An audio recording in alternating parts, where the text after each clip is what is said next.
What's going on, guys? This video is going to show you how to replace the alternator on a 98.5 through 2002 Dodge Ram 2500 or similar. So lately, I've been having some charging issues with the truck. Driving around, it's about 14 volts on the gauge, but once I was at idle, it was sitting around like 10, 11. It was kind of weak. I just replaced the lift pump the other week. It went on me. I thought after doing all the cranking and stuff to get the new fuel through the system, it might have drained the batteries, might have hurt them. So I thought it was the batteries. Went and got it tested. It actually turns out the batteries are fine and it was the alternator. So once again, we're going to show you in this video how to replace the alternator, which should be a pretty quick and easy job, or so we hope. So I'll show you guys what I'm talking about, see if it does it or not.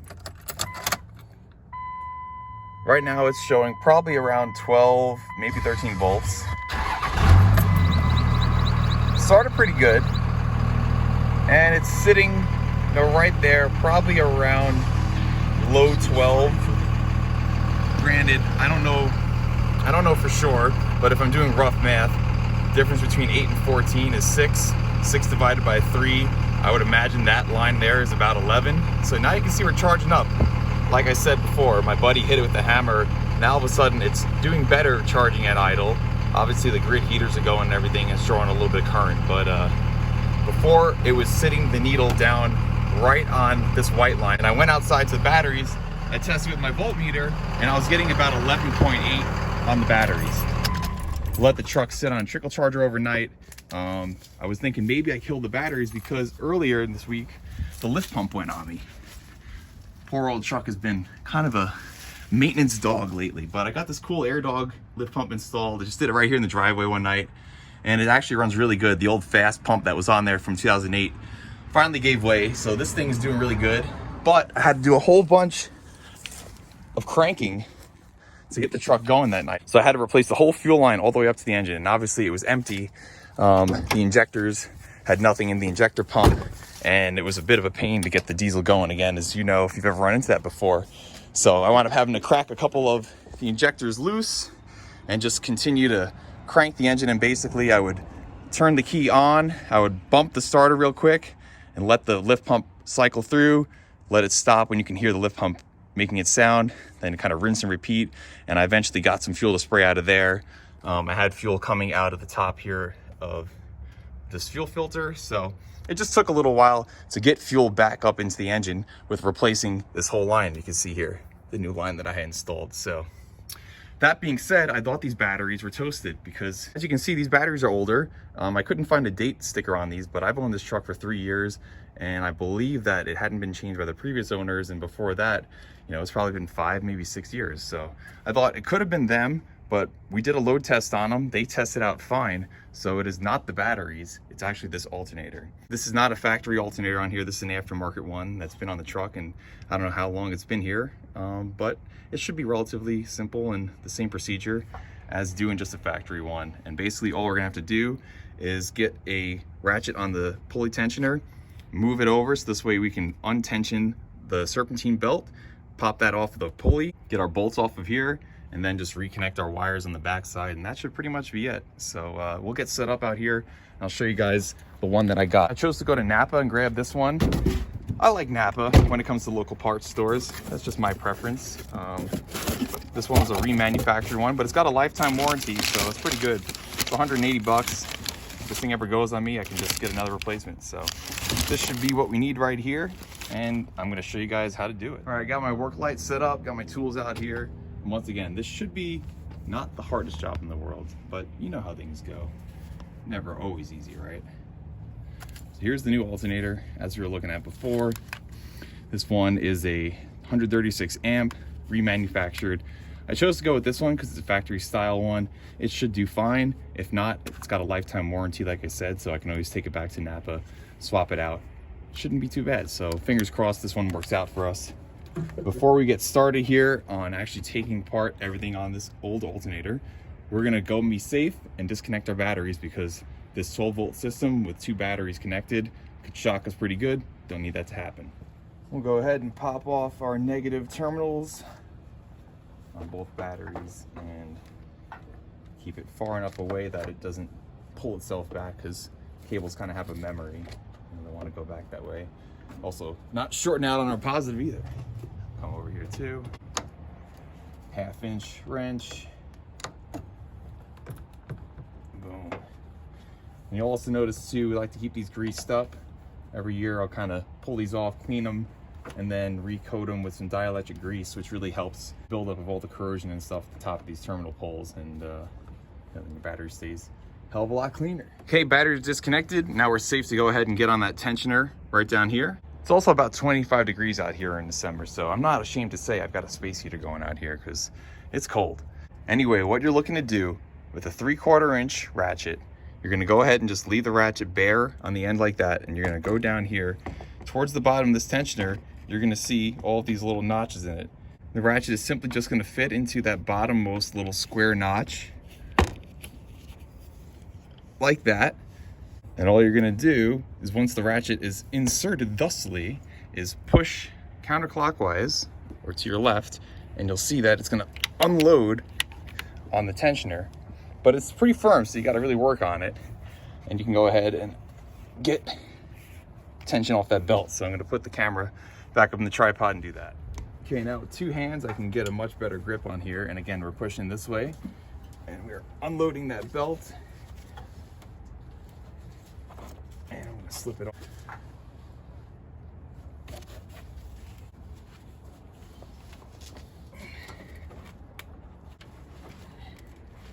Okay. Okay, now you can see I've got the pulley serpentine belt nearly all the way off. And now it's slipped off, and I'm gonna release the tension. So I'll just leave the ratchet down there, and then when it's time to put it back on, we'll do the same operation that we just did. So now we just need to disconnect some bolts here. Got I think a 1/2 inch down here, and then probably a 10mm up top. Get her off. 10mm up on this top guy. Like that.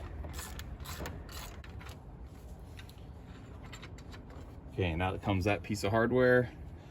Put it over there for safekeeping. I got a 1/2 inch up here. Forgot to point out as well.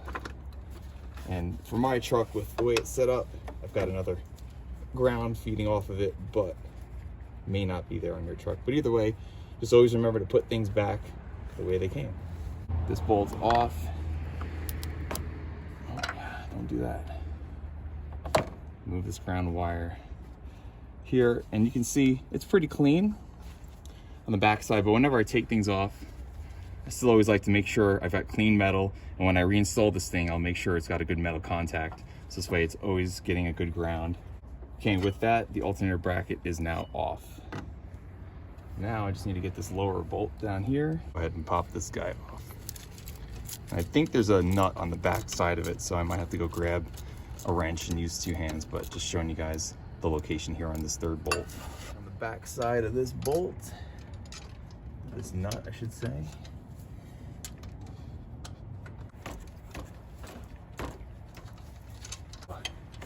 Yeah, I'm really done with the woes with this truck lately. I'm really hoping that 2024 brings in a new year of luck for this thing.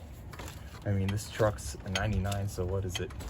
24, almost 25 years old, you know? It's been kicking for a while, 199,000 miles. Bound to have some issues come up when you're dailying a truck that, you know, is out of age, but.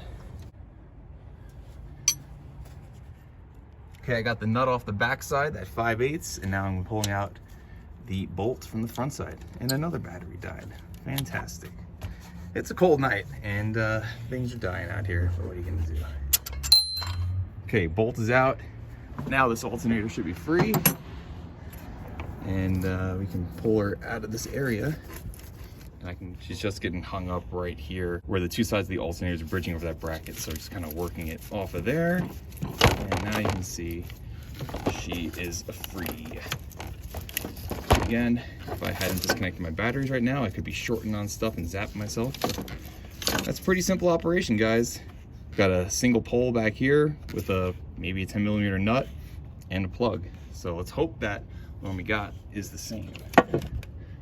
Otherwise, we're going back to the parts store. Looks like we got the same style. It's got a single pole and a plug, same orientation and everything. So that should be good.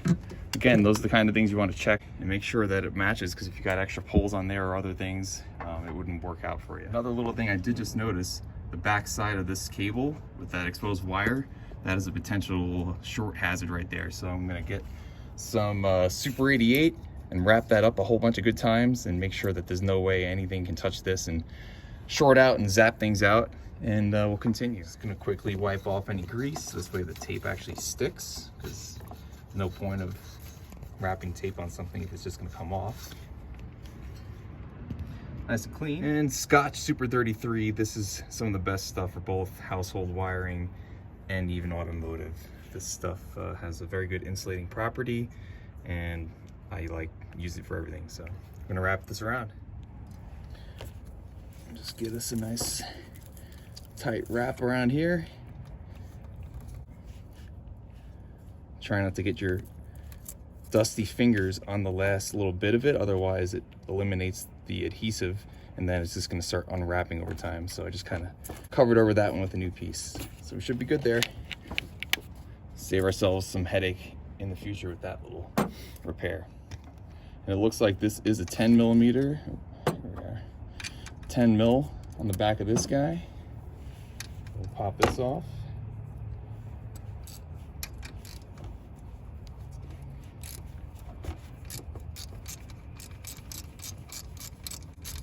Be mindful working in this area, the engine compartment too, where your ratchet swing is going, so you're not smashing it into your radiator and putting pinholes in it, or dinging up pulleys and whatnot, because those things happen. Learn from experience. I'm telling you, I don't know everything, but I know things that I know from screwing up along the way. There we go. Now we're off here, and we're not getting zapped because we disconnected our battery. I'll go ahead and I'll get a wire brush and just clean this off, even though it looks pretty good.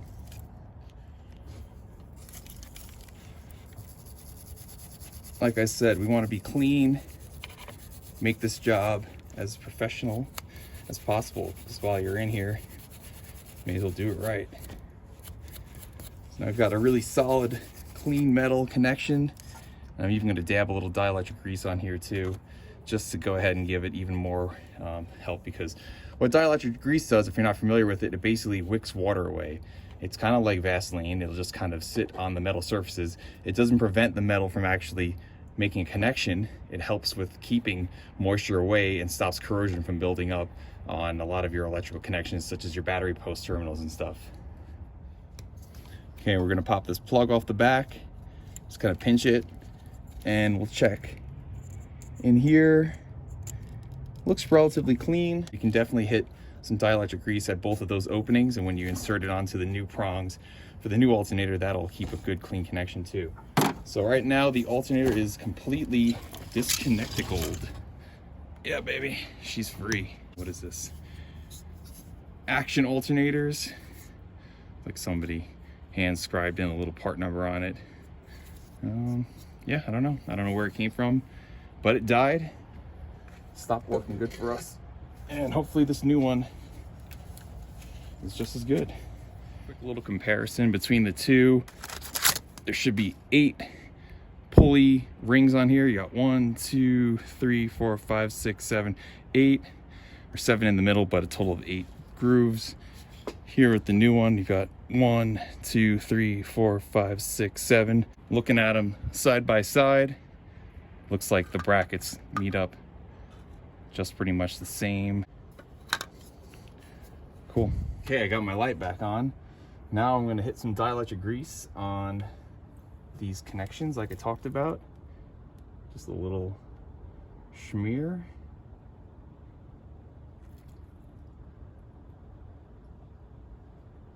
Keep this nice and clean. Keep the moisture out. Then the male sides will just push that dielectric grease right into that connection.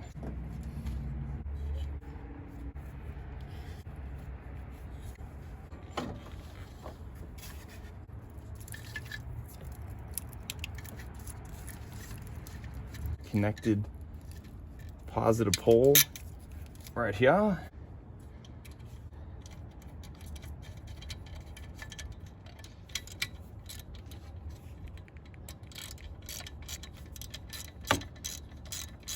that tightened up. Doesn't need to be ultra tight. Don't want to break it. But tight enough that with the vibrations of this diesel, it doesn't come off either.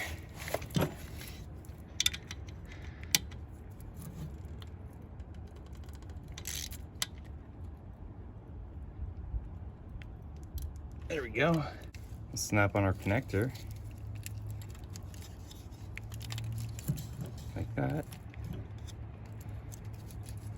Make sure we're seated all the way. Okay, now we can get the alternator reoriented.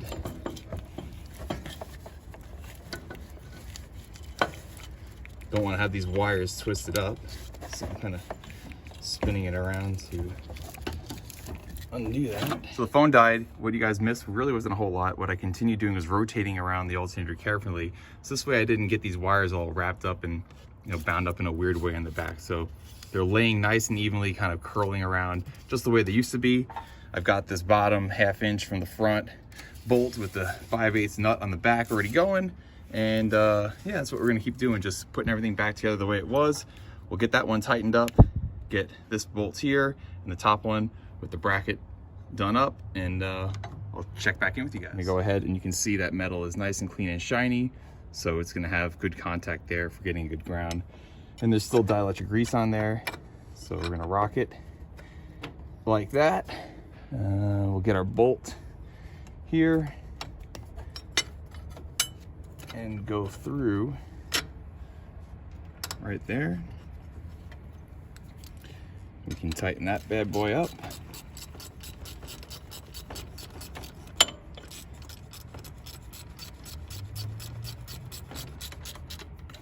Go snug for now.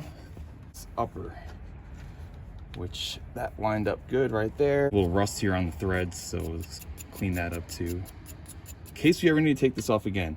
Hopefully this is it. Never have to do this again. We can hope, but you never know. Less problems you have in the future in your way, the better. So get this one going. Okay, so now I'm gonna get this one nice and firm. Not crazy tight, but pretty tight. Now I'm gonna go back in reverse order, because this top pulley is gonna kind of lock in the upper orientation of where the alternator needs to be. And unlike on your classic cars and other cars I'm used to working on, nice and snug there. Usually with a classic car, you kind of got to set your tension with the alternator, and you kind of have to wind up, you know, prying underneath it with a pry bar and get it pulled out. So this way with one hand, you're getting it nice and firm against your V-belt, and then you tighten it down, you cinch it down, you hope you got, no, you don't have to do that with this. That's what the tensioner that we pulled off before was doing. So here, that's already set. And now we can go down to the bottom, the third bolt, and get that nice and snug too. All right, that's nice. Okay, and I just grabbed a 1/2 inch ratchet, just to give an extra good little snug on that bottom bolt. And now this guy's locked in here. Okay, now once over again, that guy's nice and snug right there. And this little 10 mil. Good. I always just like to go back over and re-snug things, sanity check. I know I got it tight the first time, but somehow it just magically loosened up within the last 2 minutes, and I gotta check it again. So you guys are probably like me out there too, or maybe I'm just crazy, I don't know. Okay guys, effectively that is it. The new alternator has been replaced. Out with this old one, we'll get 80 bucks back on a core charge. Return to this guy, away with you. And this guy's in. Last job is to just get our serpentine belt put back on. So I'm going to slap the camera back in the tripod and do that. And then we should be good. The serpentine belt back on without completely busting our knuckles here.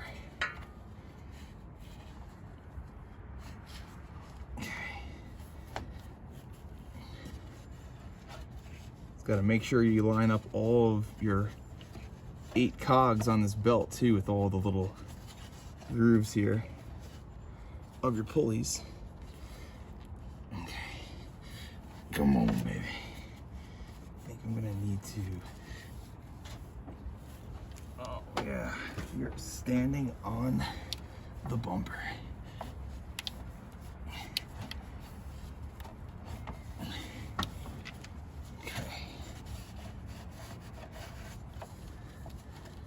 We are lined up. Just gonna carefully move my ratchet and let her go. Boom. And you can see the belt has regrooved itself, and it's a little bit off here on this idler, but it should correct itself the first time it rotates around the engine. It's just the flat side here. But that's it. That is all there is to it. And I'm just getting this ratchet out of here, using a wrench to help me free it. Okay, and it hit the deck. But there it is once again. New alternator has been installed. It looks pretty good. I mean, the other one didn't look bad. And like I said, now we should be charging really good, but that'll be the next test. Before we get there though, one final sanity check. Even though my terminals look pretty good, I'm gonna pop off all 4 of these connections on both batteries, clean them up with the wire brush, re-dielectric grease them, so this way we're knowing we've got full connection, full contact, so we're charging all the way strong. Stuff that you see at the top of battery terminals that gets on them this corrosion is called lead sulfate, because the lead on the top of these posts reacts with the acid inside of the batteries and it becomes its own little compound called lead sulfate. And so this stuff eventually winds up getting in between the actual connections and prevents your battery from fully charging and giving a full charge to the rest of your car's system, PCM, all that sort of stuff. So all you need to simply do, like I've been saying, is even this little bit right here starting to build up. Get this shit out of here, and then we're just gonna reapply some dielectric grease all around it and we'll be good to go. Look on this positive one, I popped it off and you can see some of that lead sulfate building up, and even here on the inside of the connection you can see a little bit of white. It's just little stuff like that can reduce its ability to be charged. So we're gonna get a little terminal cleaner in there and keep tidying all these battery connections up. And now you can see that's a really nice clean connection there on that terminal. So that's what we're doing, just going around and cleaning everything up. Okay, we are reconnecting our grounds. Oh, as the camera takes a dip.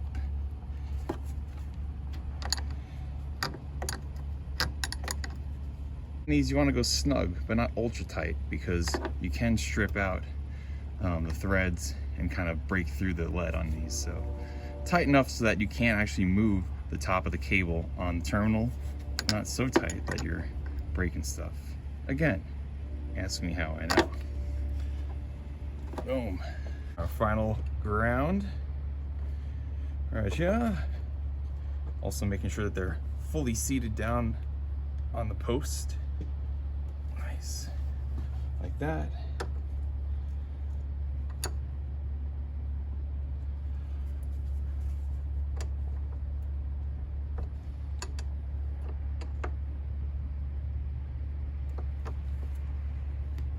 Doesn't move. So with that, we are good to go. We've got both batteries reconnected. All of our terminals are nice and cleaned off. We should have really good solid connections for everything to be charging up. New alternators on there. We've got the serpentine belt on there. Fingers crossed. Shivering out here, it's cold. Let's warm this thing up. Let's start this party. Let's get inside, crank her up, and hopefully we did a good job here. This is a mission accomplished for 2023. In 2024, this truck, problems no more. Okay guys, big moment here. Let's see what we did. Okay, I just heard my fuel pump, the lift pump is actuated, radio's on. We're showing about 13 volts. Let's see what we do. Beautiful. It's cranked up. Now we should start seeing some charge showing up there.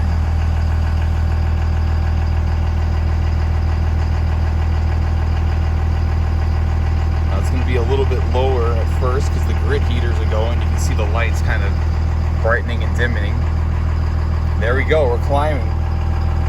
We're getting near 14. The lights kind of got a little dimmer. The grid heaters are what heat up the block above where the injectors go in by the intake manifold, especially when it's cold outside.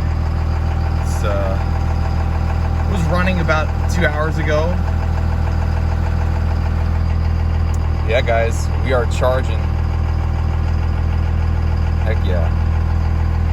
To be triple sure though, we'll go out for a test drive right now and see how she does. That's a beautiful sound. 24 valve, pumping away. See that belt? Right back into line.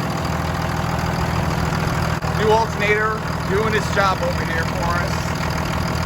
And we're just visually inspecting. Nothing's on fire. Nothing is burning or melting. Got voltage here too. Make sure we're still good. 13.96. So yeah, she's charging. 13.95, 13.96. We are charging.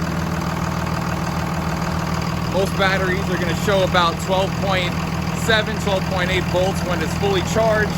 And when your alternator is actually working properly, you're charging somewhere around 14, 14.5, something like that. The truck's going to drive around. It'll vary between 13.5, 14.7, something like that.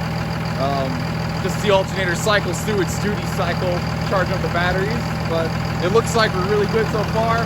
Final test, let's get on the road. And another thing to note too, with a turbo diesel like this, being that both of these batteries are hooked up like that in parallel, they're able to run both sides where you can check the voltage, should read the same. They're both 12 volts, but they're hooked up that way, so this way you have double the amperage, because a turbo diesel has an immense amount of compression. It's got like double the compression of a standard, automobile. So you're looking at like 20 to 1 versus maybe 9, 10 to 1 on a hot rod or something like that. So you need all that extra amperage to help get this thing started up for the high compression, because it doesn't actually use spark plugs, just glow plugs. But anyway, long story short, that's why you can check your voltage on either battery, because either battery is going to relay the same information. They're both tied together, working the same job.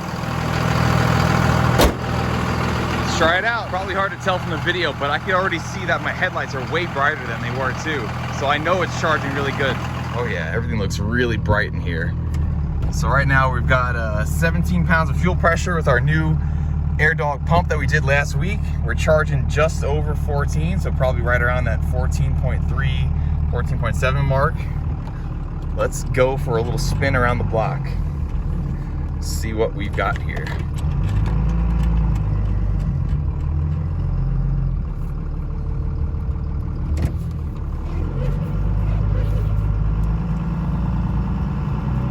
Oh yeah, these headlights are so bright, so much brighter. Yeah, man.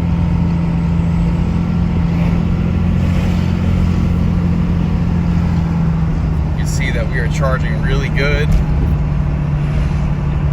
I think we did it, guys. I think that was the fix. We're at 199,198 miles right now. The truck is still warming up to operating temperature, so we'll see as we get running around if the voltage doesn't drop a little bit. But right now it's obviously still fully charging, because it's running the grid heaters, getting it up to temperature, and kind of just sitting there in the driveway. So we'll probably see that voltage drop and vary a little bit as we go around. It's a pretty winter night here in Salt Lake City, Utah.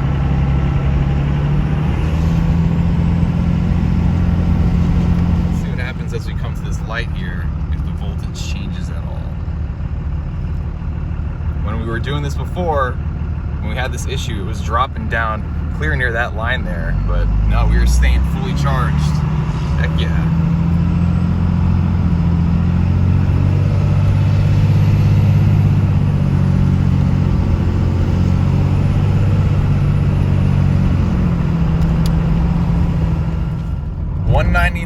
$199 on the dash. Heck yeah. Gotta love it. She's still a pup at this age. And now we're nearing operating temperature. I love that turbo diesel, by the way. No sweeter sound. Yeah, man. She is charging. Even when I come to a stop at lights, we're still around 14. Like I said before, it was jumping down to that line over there near the 11, 12 mark and wasn't charging accurately before. So we did it, guys. The Cummins is once again fixed. Heck yeah. That was great. Love when things actually get fixed.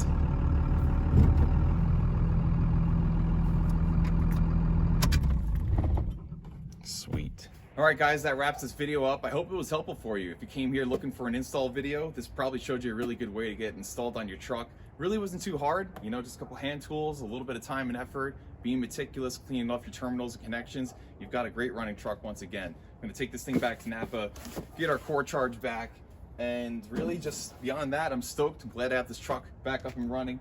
Like we said, Cummins, 2024, problems no more. Okay, please, we love you. Just cut it out. I don't know, beyond that, guys, just for those of you that have been following the channel, I just want to say thank you for sticking around. And if you know what's going on, we've had a baby this summer, we've been finishing house renovations, and I get bummed out sometimes I'm not out here making videos and, you know, finishing up cars as much as I want to, but it's kind of the part of life that I'm in right now, and that's okay. You know, I've got a lot of stuff coming up ahead and I'm really stoked about it. But just to give you an update, you know, not much has really happened since you've probably seen the last videos. I've still got to finish up some metal fab on the 69 Roadrunner in there. I'll be back out here as soon as possible in the garage doing some more metal fab, and you guys will see me tie up the trunk, get those quarter panels on the back side of the car, finish up some work along the rocker panels, and, you know, just all the rest of the little metal fab needed to be done on that car. We've got Alex's orange 78 Power Wagon, which if you've seen that series of videos, it's a really cool truck. Just got to finish tying up the Dana 44, get that thing reinstalled, plumb the fuel lines, plumb brake lines, get it up and running. And, you know, if you've seen those videos, the truck does run. So, I mean, it should be hitting the streets and we can cruise around with Alex and Harley and have a good time in that thing. And then the Duster, we're finishing up the engine with Roger. That thing's kind of been put on pause because of what's been going on just with the business of our life, but we've got finishing that thing. So we've always got a whole bunch of stuff going on here at Finale Restorations. But the bottom line is we love working on cars. We love showing you guys what we do. We hope you learn stuff, and we hope you see you guys on the next video.